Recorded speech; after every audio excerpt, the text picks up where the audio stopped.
Assalamualaikum warahmatullahi wabarakatuh. Selamat pagi semuanya. Apa kabar? Sehat semua ya? Oke, kali ini kita akan membahas tentang proses penjualan. Penjualan adalah suatu usaha yang terpadu untuk mengembangkan rencana strategis yang diarahkan pada usaha pemuasan kebutuhan dan keinginan pembeli, yang mana tujuannya adalah untuk mendapatkan penjualan yang menghasilkan laba atau keuntungan. Penjualan adalah suatu transfer hak atas benda-benda.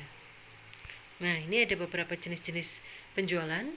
Ada dua, yaitu penjualan langsung dan penjualan tidak langsung. Untuk penjualan langsung atau direct selling adalah suatu proses membantu dan membujuk satu atau lebih calon konsumen untuk membeli barang atau jasa atau bertindak sesuai ide tertentu dengan menggunakan komunikasi tatap muka. Kemudian yang penjualan tidak langsung, di mana merupakan promosi gagasan barang dan jasa dengan menggunakan media tertentu, bisa surat kabar, majalah, radio, televisi, papan iklan, brosur, dan lain sebagainya. Seperti sekarang dengan media massa, bisa Facebook, Instagram, YouTube bahkan, dan lain sebagainya. Faktor yang mempengaruhi kegiatan penjualan. Ada beberapa faktor. Yang pertama adalah kondisi kemampuan penjual, di mana penjual harus dapat meyakinkan kepada pembelinya agar dapat berhasil mencapai sasaran penjualan yang diharapkan, yaitu menjual produk atau jasa. Kemudian kondisi pasar. Kita harus jeli melihat kondisi pasar seperti apa, jenis pasarnya, kelompok pembeli atau segmen pasarnya siapa, misalnya ibu-ibu, anak-anak, atau umum. Kemudian daya belinya tinggi atau tidak, frekuensi pembelinya bagaimana, tiap hari atau per bulan, keinginan dengan kebutuhan. Ini juga harus mempertimbangkan keinginan dan kebutuhan, sehingga kondisi pasar ini akan mempengaruhi daripada penjualan. Kemudian faktor yang lain di sini ada modal, yang mana memang memerlukan modal di sana untuk apa? Di sini ada untuk alat transportasi, tempat peragaan, baik di dalam maupun di luar ruangan, usaha promosi dan sebagainya. Kalau penjualan lewat online, modalnya adalah misalnya HP atau mungkin laptop, ya, yang mana itu diperlukan untuk usaha promosi. Kemudian kondisi organisasi perusahaan. Biasanya perusahaan-perusahaan yang besar itu akan merekrut orang-orang yang ahli atau orang-orang yang mempunyai keahlian khusus, terutama di bidang penjualan. Kemudian faktor lain. Ini ada periklanan, peragaan, misalnya peragaan busana atau pameran, kampanye, dan pemberian hadiah. Tingkat penjualan. Tingkat penjualan di sini pengukuran volume penjualan dapat dilakukan dengan dua cara. Kita mengukur bahwa penjualannya meningkat atau tidak itu dengan dua cara, yaitu dengan mengukur jumlah unit produk yang terjual, yaitu unitnya. Kemudian nilai produk yang terjual, nilai itu akan menjadi omset penjualan. Misalnya kalau jumlah unit produk adalah kita menjual sekian banyak komputer atau sekian banyak produk tertentu, sedangkan untuk nilai produk adalah sekian rupiah yang dihasilkan. Kemudian tingkat penjualan. Tingkat penjualan di ini volume penjualan yang diukur berdasarkan unit produk yang terjual, yaitu jumlah unit yang terjual secara nyata dari perusahaan dalam suatu periode tertentu tadi. Jumlahnya berapa banyak dalam satu bulan. Nilai produk yang terjual atau omset penjualan tadi dalam satu bulan itu berapa sih nilai yang bisa didapatkan, atau nilai penjualannya misalnya dapat sekian miliar, sekian puluh juta atau ratus juta. Kemudian faktor-faktor yang mempengaruhi volume penjualan atau banyaknya penjualan. Yang pertama adalah kualitas barang, kemudian selera konsumen, servis terhadap pelanggan, persaingan, penurunan harga jual. Kita akan membahas satu persatu. Kita membahas tentang kualitas barang. Turunnya mutu barang atau kualitas barang pasti akan mempengaruhi volume penjualan. Jika barang yang diperdagangkan mutunya menurun, dapat menyebabkan pembelinya yang sudah menjadi pelanggan dapat merasakan kekecewaan. Entah itu baik eh, tatap muka atau langsung maupun yang tidak langsung. Contoh kita biasa langgan di situ kok rasanya berubah, atau mungkin kita biasa membeli baju di sana kok hasilnya sekarang kurang bagus, itu pasti akan mempengaruhi kelanjutan. Kemudian selera konsumen itu berubah-ubah sesuai dengan biasanya tren. Nah ini maka akan mempengaruhi volume penjualan terhadap satu barang. Kemudian servis terhadap pelanggan. Servis yang baik, pelayanan yang baik kepada customer akan berpengaruh terhadap peningkatan volume penjualan. Bisa keramahan, responsifnya, kemudian kecepatannya, ini akan mempengaruhi daripada peningkatan volume penjualan. Persaingan penurunan harga jual, ini misalnya diskon atau potongan harga. Ini biasanya diskon ini memang tujuannya adalah agar penjualan dan keuntungan perusahaan dapat ditingkatkan dari sebelumnya. Misalnya barang-barang tertentu yang kok lama biasanya akan diberikan diskon tertentu. Perbedaan antara proses penjualan dengan seni menjual. Ini penjualan dengan pemasaran. Ini dari konsep penjual.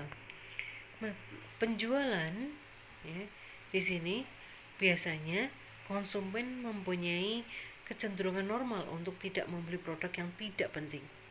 Jadi hanya membeli produk yang penting. Ini kalau untuk penjualan. Kemudian yang kedua, konsumen dapat didorong untuk membeli lebih banyak melalui berbagai peralatan atau usaha yang mendorong pembelian. Kemudian biasanya di sini contoh misal di minimarket, di bagian kasir diberikan bahan produk-produk yang menarik mata, kemudian atau merubah sirkulasi atau merubah letak benda sehingga orang-orang itu tidak langsung menuju ke tempat yang akan ke produk yang akan dibeli, tapi dia akan muter sehingga dengan seperti itu dia akan membeli banyak produk. Tugas perusahaan adalah untuk mengorganisasi bagian yang sangat berorientasi pada penjualan, sehingga kunci untuk menarik dan mempertahankan langganan itu sangat penting.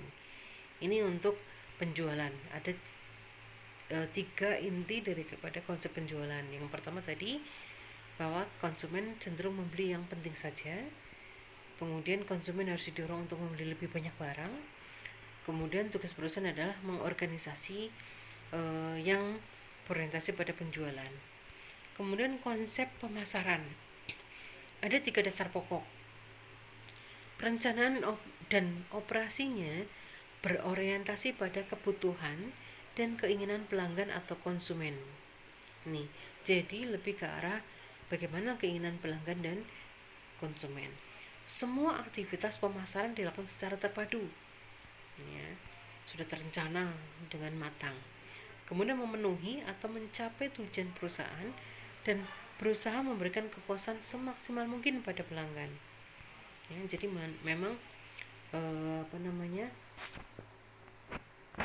pelanggan oriented atau berfokus pada pelanggan. Oke. Nah, ini tadi oke. Nah, ini yang ketiga, konsep pemasaran yaitu memenuhi atau mencapai tujuan perusahaan dan berusaha kepuasan semaksimal mungkin pada pelanggan tadi ya. Semuanya adalah berorientasi pada pelanggan. Sehingga perbedaan antara proses penjualan dengan seni menjual atau pemasaran adalah dalam konsep penjualan, orientasi penjual adalah untuk menjaga bisnis dan produk yang dihasilkan. Itu menjaga bisnis dan produk yang dihasilkan. Sementara konsep pemasaran berorientasi pada kepuasan konsumen. Ya, itu 2 hal yang berbeda. Kemudian konsep penjualan berusaha untuk memaksa konsumen berpikir tentang produk. Ya. Sementara konsep pemasaran akan mengarahkan produk agar dapat masuk ke dalam pikiran konsumen secara perlahan. Nah, ini ya, pendekatannya berbeda. Kemudian titik awal konsep pemasaran adalah target pasar.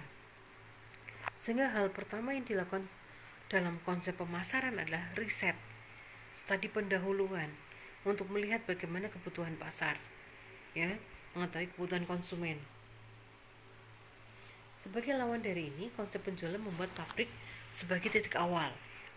Oleh karena itu, penjual akan membuat suatu tempat atau tempat produksi untuk membuat produk, yang mana produk itu akan dijual. Kemudian selanjutnya, fokus utama dari konsep pemasaran adalah pada kebutuhan konsumen. Sementara konsep penjualan lebih menekankan pada produk yang sudah ada. Kemudian, konsep penjualan memiliki perencanaan bisnis jangka pendek dengan mengambil posisi yang baik di pasar, tetapi hanya untuk periode yang singkat. Sebaliknya, perencanaan matang yang berkonsentrasi pada loyalitas dalam konsep pemasaran sehingga menghasilkan stabilitas merek jangka panjang. Ini untuk perbedaan dari konsep penjualan dan pemasaran. Nah, selanjutnya di sini juga ada bahwa upaya yang terlibat dalam konsep penjualan hanya mencakup promosi dan persuasi. Nah, ini untuk yang penjualan, promosi dan persuasi. Sementara proses pemasaran yang terstruktur biasa digunakan dalam konsep pemasaran. Upaya ini mencakup berbagai strategi yang berkaitan dengan berbagai aspek, yaitu produk, harga, tempat, distribusi, dan promosi. Jadi akan berbeda ya di sini untuk yang penjualan mencakup promosi dan persuasi. Sementara kalau untuk pemasaran itu memang sudah terstruktur segala aspek dari mulai produk, harga, tempat, distribusi, dan promosinya. Dalam konsep pemasaran, harga ditentukan berdasarkan berbagai faktor yang ada di pasar. Berbeda dengan konsep penjualan yang menjadikan biaya produksi sebagai dasar pembentukan harga produk. Jadi kalau konsep penjualan itu adalah sekian harga produksi, maka barang harus terjual sekian rupiah. Sedangkan pemasaran itu melihat konsep atau melihat pangsa pasarnya seperti apa. Nah, kemudian pembicaraan penjualan. Apa sih yang ada di dalam pembicaraan penjualan? Apa sih yang harus dibicarakan? Apa sih isi daripada penjualan itu? Nah, yang pertama di sini adalah kesan pertama. Itu sangat penting, di mana kesan pertama itu akan menentukan proses selanjutnya. Pembukaan atau awal dari percakapan penjualan antara Anda dan calon pelanggan adalah sama pentingnya dengan komponen lain di dalam proses penjualan. 7 detik pertama, maka pertama adalah senyum. Ya, selamat datang, selamat siang, dimanapun, minimarket atau mungkin toko-toko atau penjualan-penjualan yang entah itu kuliner atau apapun itu biasanya menempatkan pegawainya di depan itu yang notabene good looking, ramah dan sebagainya. Karena penting sekali di sini 7 detik pertama dalam percakapan Anda akan menentukan apakah calon pelanggan ingin melanjutkan percakapan tersebut atau tidak. Nah, kemudian tunjukkan bahwa Anda adalah seorang yang ahli di bidang penjualan, yakin, percaya diri, menguasai. Ya. Berikan solusi, bukan hanya mengidentifikasi masalah. Ya, pertama kan, oh ini seperti ini, maka ini perlu seperti ini. Coba meyakinkan calon pelanggan bahwa produk atau jasa Anda benar-benar dibutuhkan. Ya, untuk apa menjelaskan produk yang dia tidak butuhkan? Bahwa yakinkan saja bahwa produk ini memang dibutuhkan sekarang. Kemudian proses pembangunan produk, ya. Jadi produk itu ada product development atau pengembangan produk, misalnya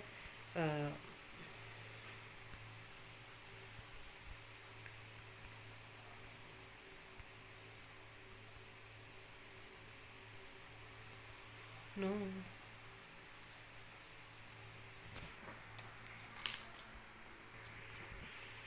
Oke, itu tadi untuk pembicaraan daripada penjualan. Kemudian kita lanjut kepada proses pengembangan produk atau product development. Nah, di sini pengertian daripada pengembangan produk adalah strategi untuk pertumbuhan perusahaan dengan menawarkan produk baru atau yang dimodifikasi ke segmen pasar yang sekarang. Penjualan yang ingin dicapai dari penciptaan produk adalah memenuhi kebutuhan baru dan memperkuat reputasi perusahaan sebagai investor, yaitu dengan menawarkan produk yang lebih baru daripada produk sebelumnya. Atau di sini juga untuk mempertahankan daya saing terhadap produk yang sudah ada, yaitu dengan jalan menawarkan produk yang dapat memberikan jenis kepuasan yang baru. Bentuknya bisa bertambah terhadap lini produk yang sudah ada maupun revisi terhadap produk yang telah ada. Ini adalah tahap daur hidup produk dan strategi pemasaran. Ya, di sini ada mulai dari gagasan produk. Pengembangan produk dimulai dengan pencarian gagasan bagi produk baru. Para manajer puncak harus mendefinisikan produk dan pasar yang ditekankannya menyatakan produk baru tersebut. Jadi kira-kira apa sih yang dibutuhkan apa sih atau produk apa sih yang dibutuhkan oleh pasar gitu kan? Yang seperti apa, kebutuhannya bagaimana, ini harus dirumuskan. Kemudian tahap penyaringan. Tahap ini dirancang untuk menghilangkan seluruh gagasan produk yang tidak berhubungan dengan kemampuan atau tujuan perusahaan. Contoh misalnya tren sekarang sedang apa? Jangan kemudian kan ide banyak atau gagasan banyak, harus dipilih mana produk yang bisa diproduksi sesuai dengan kemampuan yayasan, sehingga akan mengurangi daripada biaya produksi, misalnya harus beli alat baru dan sebagainya. Kemudian pengujian konsep. Setelah gagasan disaring, ya, perusahaan menggunakan riset pasar untuk mendapatkan input dari konsumen tentang manfaat dan harga. Biasanya ada kuesioner kepuasan, kemudian ada uji coba atau sampel, ya. Ini untuk melihat bagaimana reaksi pasar seperti apa. Kemudian melanjut pada analisis bisnis, cara mengevaluasi usulan. Itu tadi sudah ada input, ada masukan dari customer setelah diberikan sampel atau uji coba, kemudian dilakukanlah evaluasi dengan cara membuat suatu perkiraan tentang tingkat penjualan, bagaimana biaya produksinya, dan keuntungan yang diharapkan sesuai dengan sasaran perusahaan. Analisis usaha biasanya selalu berubah-ubah dalam melakukan perbaikan jika didapatkan informasi yang baru, sehingga perkiraan yang dibuat semakin mendekati kebenaran. Kemudian ini adalah pengembangan prototipe. Suatu perusahaan telah menentukan potensi profit atau keuntungan produk, bagian teknik atau riset akan mengembangkan dan akan membuat prototipe. Prototipe itu masternya menjadi sangat mahal, yang seringkali memerlukan peralatan dan pengembangan komponen yang ekstensif. Kemudian pengujian produk dan uji pemasaran untuk melihat apakah produknya memenuhi persyaratan kinerja, dari kelayakan, dari kebersihan, higienitas, atau boleh tidak dikonsumsi, standar kesehatannya bagaimana, dan sebagainya. Ini perlu diuji coba. Kemudian komersialisasi, yaitu bertujuan untuk menyebarkan produk tersebut ke daerah yang semakin luas, mencegah ketegangan yang semestinya tidak perlu terjadi pada kemampuan produksi awal. Sebaiknya keterlambatan dalam komersialisasi dapat memberikan kesempatan bagi perusahaan lain untuk mengeluarkan produk saingan. Ini jadi semakin cepat produk itu disebarkan, maka semakin baik, sehingga lawannya tidak atau perusahaan yang lain tidak akan mendahului. Makanya biasanya apalagi kalau sekarang media sosial, kemudian YouTube, atau mungkin lewat WhatsApp atau apapun itu akan mempercepat daripada komersialisasi daripada produk. Itu bisa endorse atau iklan atau dengan yang lain sebagainya. Itu banyak cara untuk agar produk itu bisa diterima.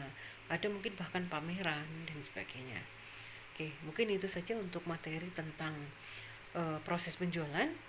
Demikian, dan setelah ini saya harapkan mahasiswa untuk merangkum materi ini